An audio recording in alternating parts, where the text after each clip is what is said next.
Hadis dari Abu Hurairah radhiyallahu taala anhu, "Salatul jami' tazidu ala salatihi fi baitihi wa salatihi fi suqihi 25 darjatan." Salat berjamaah lebih utama daripada salat di rumah dan di pasar dengan 25 derajat. Ya. Salat berjamaah lebih utama daripada salat di rumah, di pasar dengan 25 derajat. Pertama dulu gini, anjuran salat berjamaah itu adalah di masjid, bukan di rumah. Saya tersentuh betul dengan seorang tukang. Tak jauh dari tempat saya ada orang buat rumah. Rumah dia tu tak jauh dari masjid. Saya singgah. Saya tengok-tengok. Terus saya nanya sama tukangnya. Ada di belakang seperti kelihatannya seperti minibar. Biasanya orang itu minibar, begitulah. Saya tanya dia, "Pak, ini minibar ya?" "Bukan Ustaz." "Apa itu?" "Musola." "Oh, musola ya?" "Iya," katanya. "Bapak ini entah apa dia buat musola. Padahal rumah dia ke masjid cuma 10 langkah," katanya. "Oh iya ya, betul juga," saya pikir. Kadang-kadang kita ni masih buat musola di rumah, padahal masjid banyak berserak-serak di mana-mana. Solatlah ke masjid, ngapain kita buat musola di rumah lagi? Ya kan? Bukan berarti berdosa loh ni ya. Tapi masjid lebih utama, ya. Baik. Keutamaannya berapa? 25 darjatan, 25 derajat. Salat kita di masjid daripada salat di rumah 25 derajat lebih baik di masjid. Mungkin gatal perasaan ibu. "Ustaz salah 27," katanya. Ya. Hadisnya ada dua. Ada mengatakan 27, ada mengatakan 25. Kenapa beda? Ya tidak apa-apa beda. Berbeda itu tidak apa-apa. Maka kalau orang mengatakan harus sama semua, dari mana pula itu? Tidak ada itu. Manusia aja kodratnya udah beda-beda dari dulu. Syariatnya pun tidak sama. Ada perbedaan dalam Islam dari dulu. Maka kalau orang mengatakan sekarang ni banyak betul ya perbedaan. Bukan sekarang kau yang ketinggalan. Dari dulu udah banyak perbedaan. Kau aja yang ketinggalan. Baru mendengar kajian kau 3 minggu. Dari dulu tu dah ada perbedaan. Cuma orang biasa-biasa aja. Kau yang mencak-mencak sekarang. Biasa aja. Kenapa ada perbedaan solat berjamaah? Ada mengatakan 27, ada mengatakan 25. Jawaban simpelnya dibuat Imam Nawawi, karena orang yang datang solat berjamaah itu juga beda-beda. Logis. Ada yang datang solat berjamaah ikut takbir sama imam sampai salam. Ada yang datang cuma dapat 2 rakaat. Ada yang dapat 1 rakaat. Yang paling parah cuma ikut salam sama imam. Apakah dikasih ganjaran yang sama? Oh, enak betul kalau gitu kita tembak di akhir aja. Kalau ganjarannya sama, kita tembak di akhir aja. Ngapain kita ikut lama-lama? Pas mau salam baru masuk. Ganjarannya sama kok. Jadi tidak begitu. Tentu orang yang ikut imam dari awal sampai salam tidak sama ganjarannya dengan orang yang cuma ikut 1 rakaat, bahkan cuma ikut salam sama imam. Cuma tasyahud, "Assalamualaikum warahmatullah, Assalamualaikum warahmatullah." Tak sama lah. Ada yang datang solat berjamaah pakaiannya bagus, rapi, harum. Ada yang datang solat berjamaah boro-boro rapi, bau lagi. Kita solatnya di sampingnya buk masam betul orang. Tak khusyuk kita. Mana sama pahalanya? Nabi mengatakan orang yang makan bawang aja jangan dekat-dekat ke tempat solat. Nabi kata, kenapa? Mulutnya bau. Dia tidak. Malam makan durian, makan pete, makan jengkol, ngerokok, bangun subuh, tak sikat gigi, datang ke masjid, amin katanya. Orang yang di samping tu nak pingsan dia rasa. Oh, betul mulut bapak ni. Tak bisa dia ngomong. Malaikat pun tak suka. Maka Nabi itu kalau mau solat selalu sikat gigi. Bahasa agamanya siwak. Maka Nabi mengatakan dalam hadis, "Laula an asyqa ala ummati la amartuhum bisiwaki 'inda kulli salah." Seandainya aku tidak takut memberatkan umatku, aku pasti suruh mereka bersiwak ketika setiap hendak solat. Maka dianjurkan kita untuk membersihkan gigi, mulut setiap hendak solat. Dengan apa? Terserah, penting bersih. Saya Ustaz harus pakai kayu, terserah aja. Tapi kalau saya jujur aja, saya lebih doyan dengan sikat gigi. Kalau saya. Kenapa? Saya rasa lebih bersih. Sikat gigi ada odolnya, berkumur-kumur, bersih. Saya mau tetap pakai kayu, terserah. Mau pakai kayu silahkan. Tapi jangan kau gosok-gosok, udah digosok-gosok kotor, masuk kantong gosok lagi. Itu namanya menggosokkan kotoran ke kotoran. Ini gosok-gosok, masuk kantong. Habis itu gosok-gosok, daki yang tadi masih nempel, gosokkan lagi. Itu namanya menggosokkan daki ke daki. Ya terserah aja. Kalau saya jujur aja, ada sekarang sikat gigi, ada odolnya, saya rasa lebih bersih. Saya lebih suka itu. Tapi kalau mau tetap saya harus kayu ini, karena dia memandang yang sunnah itu kayu. Ada sebagian orang, ya terserah aja. Tapi kalau saya sikat gigi lebih doyan. Nah, mau kayu itu ya terserah aja. Di fikih pun tidak begitu ketat dalam siwak itu. Bahkan kain pun di fikih itu dibahas boleh. Alternatifnya itu boleh. Zaman dulu kan masih terbatas. Ya. Mungkin di saat itu medianya ya kayu itu. Ya kan? Mungkin kalau di Nusantara zaman-zaman dulu bisa saja mereka pakai sabut kelapa. Mungkin zaman-zaman dulu, ya kan? Tapi kan masa berkembang. Kalau ada yang lebih bagus, yang lebih alternatif, yang lebih simpel, kenapa tidak? Tapi terserah aja. Mau tetap pakai kayu itu pun tidak masalah. Mau pakai sikat gigi juga tidak masalah. Bahkan kalau kasar aja jari boleh. Mau busukkan aja jari itu. Ya. Kalau guru kami dulu di pondok, dia suka diangkat kain pelikat dia tuh, kain sarung dia tuh. Gosok-gosok kan dulu. Tidak ada mungkin kayu dia di situ kan. Jadi masalah, yang penting tuh bersih. Nah, itulah intinya, ya. Baik. Jadi itu kenapa ada perbedaan keutamaan sholat berjamaah tadi. Karena orang yang datang sholat berjamaah itu tidak sama. Ada orang datang sholat berjamaah pakaiannya rapi, harum, bersih.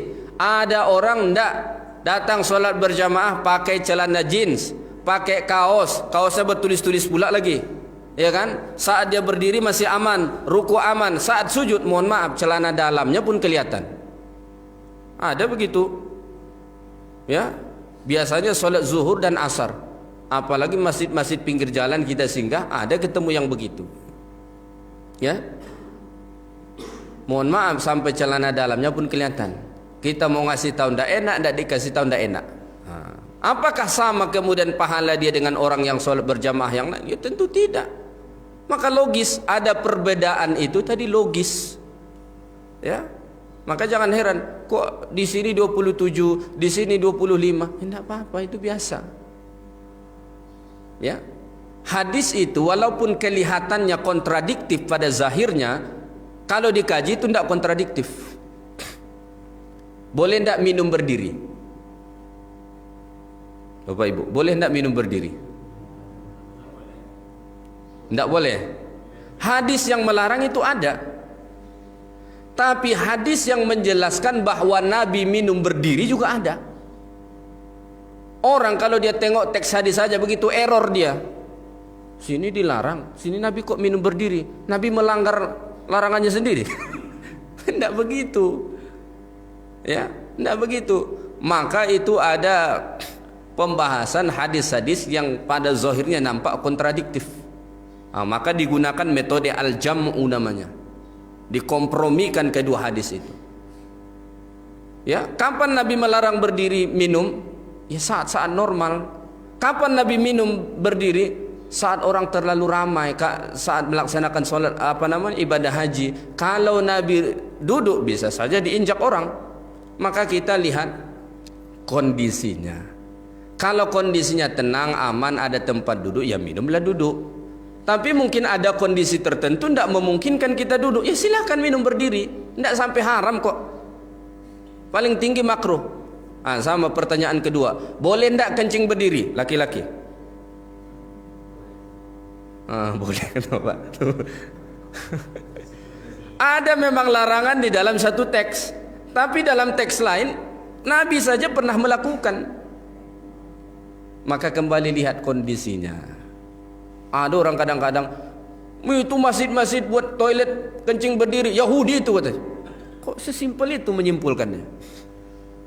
Jangan-jangan kau pun sering kencing berdiri, ya kan?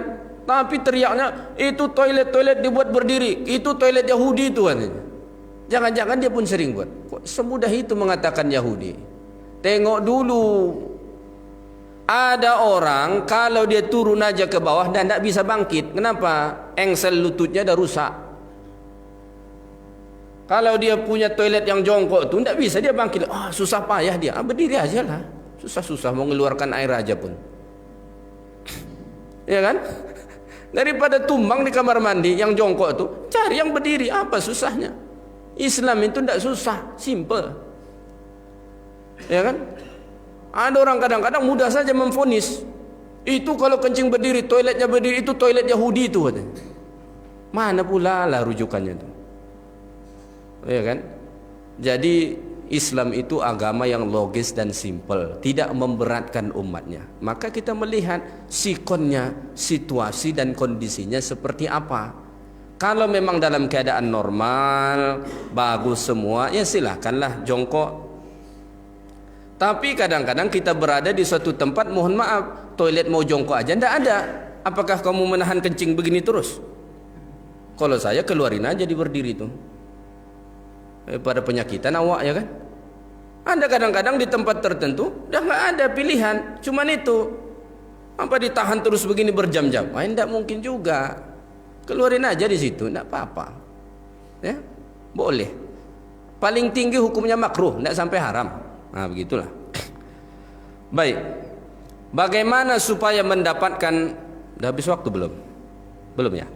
Bagaimana supaya mendapatkan ganjaran salat berjamaah itu maksimal? Nah, kita kan pengennya yang maksimal. Nabi memberikan panduan. Fa inna ahadakum idza tawaddaa fa ahsana. Yang pertama, berwuduklah. Terlebihkan lebih kurang 15 menit ya. Pertama, berwuduklah. Dan sempurnakanlah wuduk itu.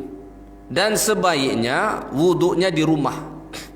Kalau mau solat berjamaah, sebaiknya wuduknya di rumah. Jadi dari rumah mau datang ke masjid ini sudah dalam keadaan wuduk. Ini bukan berarti tidak boleh berwuduk di masjid loh ya. Jangan salah faham. Nanti dibilang pula ustaz tu bilang tidak boleh berwuduk di masjid. Boleh. Tapi sebaiknya kita keluar dari rumah itu sudah berwuduk. Begitu ya. Wa atal masjid la yuridu illa shalah. Setelah itu baru dia datang ke masjid, tidak ada tujuan kecuali untuk solat. Bukan karena dia RT. Anda kadang-kadang karena dia RT, mohon maaf kalau ada Pak RT di sini. Bukan RT yang di sini. Ada kadang-kadang karena dia RT, karena dia tokoh masyarakat, tak pergi ke masjid, seganlah katanya. Pergi juga lah dia. Bukan karena mau solat. Ini salah nih. Niatnya harus la yuridu illa shalah. Niatnya harus mau solat. Bukan karena saya RT, bukan karena saya mau nyalon, bukan karena ini, bukan karena itu, mau solat. Bukan embel-embel yang lain, ya. Itu harus clear. Maka kalau begitu, lam yakhtu khutwatan illa rafa'allahu biha darajah. Maka kalau begitu niatnya, begitu caranya, setiap langkahnya itu ditinggikan Allah darjatnya, wa hatta anhu khati'ah, dan dihapuskan dosanya. Hatta yadkhulul masjid, sampailah dia masuk ke dalam masjid. Di jalan aja udah dapat banyak pahala.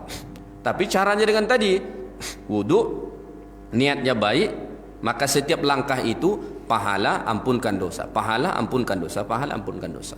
Ya. Wa idza dakhala al-masjid kana fi salatin. Kemudian apabila dia masuk ke dalam masjid yang didirikan di situ salat, selama dia berada di dalam salat itu, dia berada di tempat salat itu, maka tusalli alaihi al-malaikah. Malaikat akan senantiasa bersolawat kepada dia. Maka kalau kita datang ke masjid ini, selagi kita ada dalam masjid ini, malaikat tak berhenti bersolawat kepada kita. Maka sejak kita datang tadi sampai sekarang, malaikat bersolawat. Ya, walaupun kita tak nampak, kita tak lihat, tapi ada malaikat.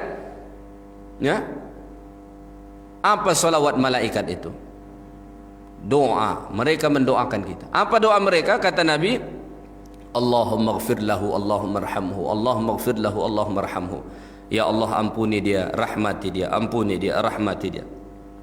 Itulah doa malaikat selama kita ada di dalam masjid. Tak berhenti.